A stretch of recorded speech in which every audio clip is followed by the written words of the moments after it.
The 42nd chapter of the book of Isaiah in the Bible clearly foretells the coming of an Arabian prophet, specifically Prophet Muhammad, peace and blessings be upon him. Isaiah describes itself as a prophecy about the future. God states that, "The former things have taken place, and new things I declare." God starts the chapter by drawing our attention to a very special person that he will send. He describes this person as my servant, whom I uphold, my chosen one in whom I delight. At least 3 of the names of the Prophet Muhammad are mentioned: servant, chosen one, and in whom I delight. Isaiah is originally written in Hebrew. Arabic and Hebrew share a lot of common words because they are both Semitic languages. Isaiah uses the Hebrew word ebed for servant. The Arabic word for servant is abd. Prophet Muhammad is known as God's servant. In Arabic, Abdullah. Chosen one is Mustafa in Arabic. This is another of the names of the Prophet Muhammad. The one in whom God delights in shows that this person is beloved to God. Habibullah in Arabic, which means beloved of God, also happens to be one of the Prophet Muhammad's names. In Isaiah, God also reveals the location of this special person. He states, "Let the wilderness and its towns raise their voices. Let the settlements where Kedar lives rejoice." Out of all the nations on earth that God inspired Isaiah to mention, he chose to highlight Kedar's location, so we should pay special attention. Throughout the Bible, Kedar and his sons are linked to Arabia. For example, the book of Ezekiel tells us that Arabia and all the princes of Kedar were your favorite dealers in lambs, rams, and goats. In these they did business with you. In Isaiah, God goes on to narrow the location down further to a specific city within Arabia.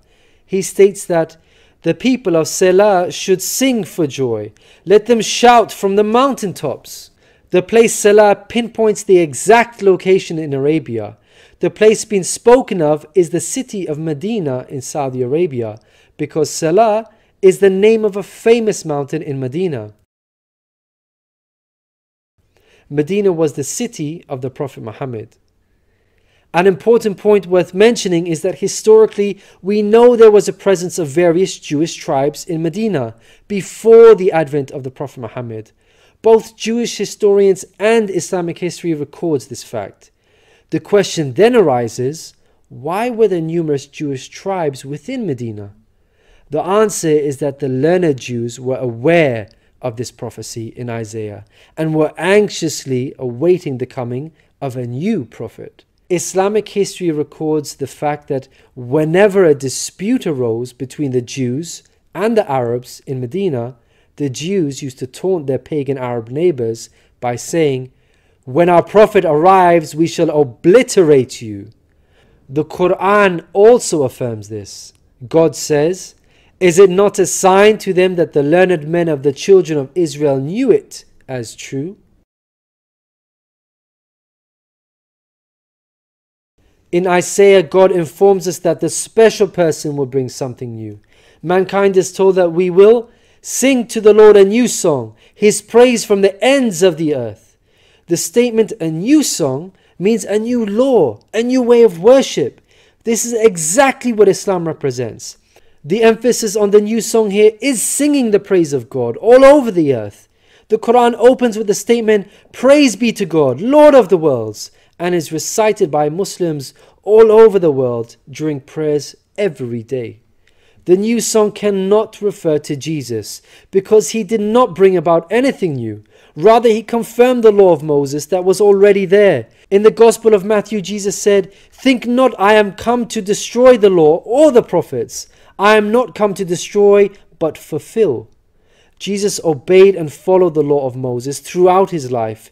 Jesus didn't sing a new song. He sang the same song of Moses, the Torah. Moreover, the disciples of Jesus also followed the law of Moses, even after Jesus departed. In the book of Acts, we are told that the disciples looked to the Torah for guidance.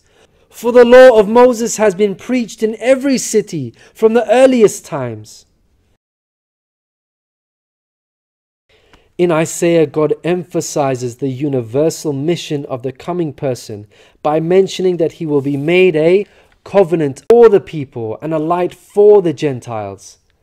Gentiles means non-Jews. The Quran confirms the Prophet Muhammad, peace be upon him, was sent to the whole of mankind, Jews and Gentiles alike. In the Quran, God tells us, "We have sent you, O Prophet, as a bearer of glad tidings and a warner for the whole of mankind, but most people have no knowledge." The verse in Isaiah cannot apply to Jesus, because in the Gospel of Matthew, Jesus said, "I was sent only to the lost sheep of Israel." In Isaiah, God further states that he will lead the blind by ways they have not known. Along unfamiliar paths I will guide them. The pagan Arabs at the time of the Prophet Muhammad fit this description perfectly, because they had not been sent a messenger prior to Muhammad. The Quran bears witness to this. God states that Muhammad was sent to warn a people to whom no warner has come before. The verse in Isaiah cannot apply to Jesus, because his people, the Israelites, had already received a multitude of prophets from God. In Isaiah, God emphasizes that this special person will be sent to those who trust in idols, who say to images, "You are our gods." The whole of Arabia at the start of Muhammad's prophethood consisted of idol worshippers. Again, this cannot be a reference to Jesus, because his people, the Israelites, were monotheists and not idol worshippers. Moreover, Jesus explicitly told his disciples to stay away from the idol-worshipping Gentiles, the exact opposite of what God prophesied in Isaiah. The Gospel of Matthew tells us that these 12 Jesus sent out with the following instructions: "Do not go among the Gentiles."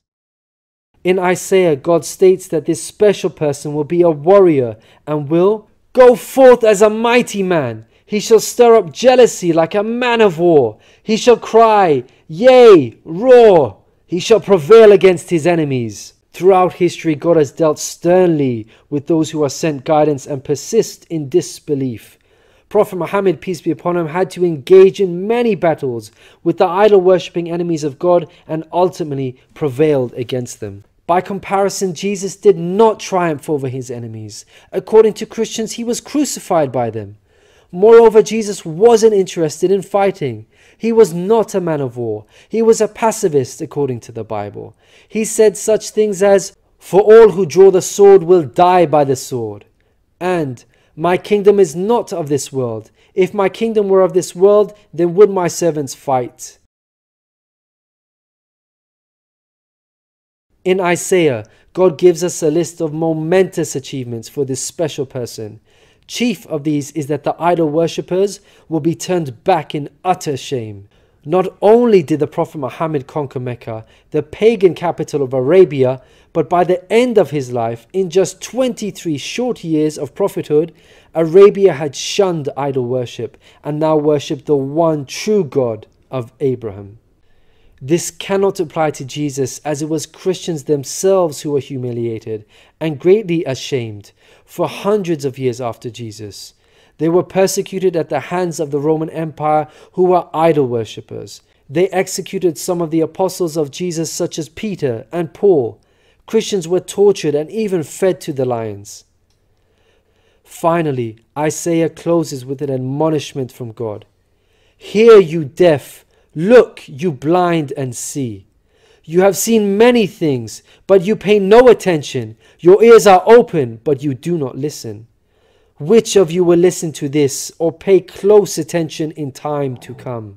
It seems clear that the deaf and blind God is talking about in this verse are those who reject Prophet Muhammad, peace be upon him. Who among you will heed God by acknowledging him? Who will listen and pay close attention in time to come? الذين يتبعون الرسول النبي الأمي الذي يجدونه مكتوبا عندهم في التوراة والإنجيل يأمرهم بالمعروف